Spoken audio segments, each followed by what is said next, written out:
تو روزہ وہ عبادت ہے جو ہم بھی انجام دے رہے ہیں، ہم سے پہلے والی جو امتی ہیں انہوں نے بھی روزے رکھے ہیں. لیکن اس روایت کے اندر جو نبی اکرم کی روایت ہے، بڑا خوبصورت جملہ ہے. پہلا ہی جملہ بڑا قیمتی ہے. نبی اکرم شاہ فرماتے ہیں کہ اعطیت امتی فی شہر رمضان خمسہ لم یعطہن امت نبی قبلی. نبی اکرم شاہ فرماتے ہیں کہ اس مہینے کے اندر خاص میری امت پر پروردگار نے وہ فضل و کرم کیا ہے کہ 5 چیزیں ایسی عطا فرمائی ہے جو مجھ سے پہلے والے انبیاء کی امتوں کو نہیں عطا کی گئی. یعنی روزے وہ بھی رکھ رہے تھے، روزے ہم بھی رکھ رہے ہیں، بلکہ بعض روایتوں کے اندر ملتا ہے کہ ان کے روزے ذرا سخت ہوا کرتے تھے. الحمدللہ نبی اکرم کے صدقے میں ہمارے روزوں کو ذرا آسان کر دیا گیا. لیکن وہ نعمتیں انہیں نصیب نہیں ہوئی ہے جو ہمیں نبی اکرم صلی اللہ علیہ وآلہ وسلم کے صدقے میں نصیب ہوئی. فرمایا اس امت پر پروردگار نے خاص لطف و کرم فرمایا ہے کہ 5 نعمتیں عطا فرمائی. پہلی نعمت، پہلی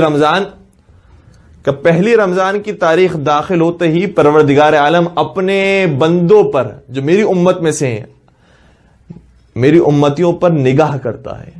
اور پھر آگے شاہ فرمایا اور جس پر پروردگار اپنا نظر کرم کر دے پھر اس پر سے عذاب ساقط ہو جاتا ہے.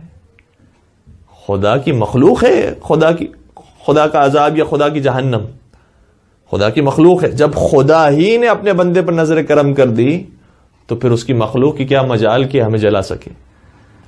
کا پہلا یہ لطف و کرم ہے پروردگار عالم کا امت محمدی کے لیے. دوسرا لطف و کرم کیا ہے؟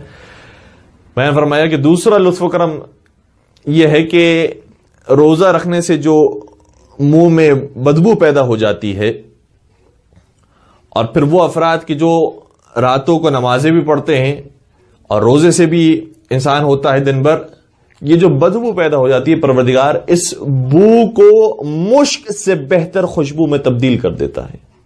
ظاہر سی بات ہے کہ دنیا کی بات نہیں ہو رہی ہے. جو پرواز انسان کر رہا ہے، جو سفر انسان کر رہا ہے، اس سفر کی بات ہو رہی ہے کہ اس مانوی سفر کے اندر یہ بو جب جاتی ہے تو یہ بو نہیں رہتی، یہ خوشبو میں تبدیل ہو جاتی ہے.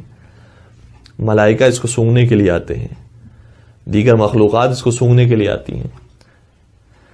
روزے دار کی بو کو خوشبو میں تبدیل کر دیا. تیسری چیز بیان فرمایا اور ملائکہ اس امت پر استغفار کرتے ہیں کہ جو روزے سے ہوتی ہے. اور ظاہر سی بات ہے کہ جب ملائکہ استغفار کریں گے تو ان کے استغفار کے اندر کسی خطا کا سوال نہیں ہے. جو انہوں نے دعا کی ہوگی انشاءاللہ پروردگار اس دعا کو قبول فرمائے گا.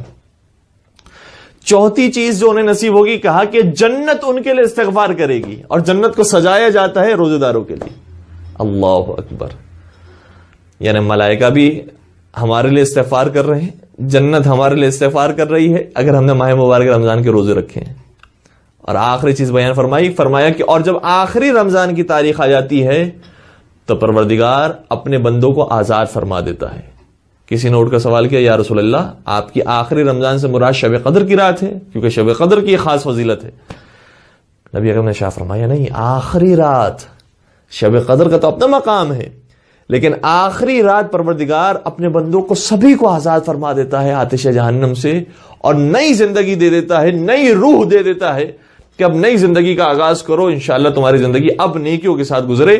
اور پھر نبی اکرم نے شاہ فرمایا یہ اسی طریقے سے ہے کہ جیسے مزدور اگر سارا مہینہ مزدوری کرتا ہے تو آخری دن اسے اجرت دی جاتی ہے اور اسے خوش کر دیا جاتا ہے، اسی طریقے سے پروردگار میری امت کو بھی خوش کر دے گا. ایک درود پڑھ دیجیے گا محمد و آل محمد پر.